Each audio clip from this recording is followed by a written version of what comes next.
মার্কিন president Donald Trump ইরানের কাছে ক্ষতিপূরণ দাবি করেছেন। তিনি বলেছেন, যুদ্ধ এবং যে সমস্ত মানুষকে হত্যা করেছে ইরান তাদের জন্য ক্ষতিপূরণ দিতে হবে। একই সাথে তিনি দাবি করেছেন হরমুজ প্রণালী খোলা আছে।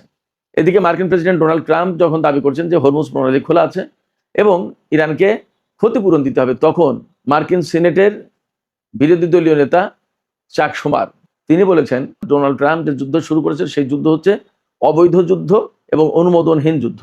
এই অবৈধ যুদ্ধ বন্ধ করতে হবে এবং এই অবৈধ যুদ্ধে মার্কিন প্রেসিডেন্ট ডোনাল্ড ট্রাম্প হেরে যাচ্ছেন।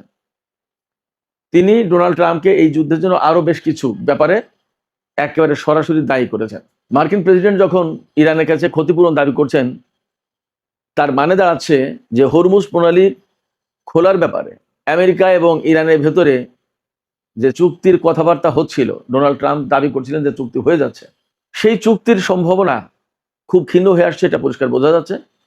যার প্রেক্ষাপটে আন্তর্জাতিক বাজারে নতুন করে তেলের দাম বেড়েছে এবং শেয়ার বাজারগুলো প্রচন্ড রকমের অস্থিতিশীল উদ্বেগ এবং উৎকণ্ঠার ভেতরে রয়েছে।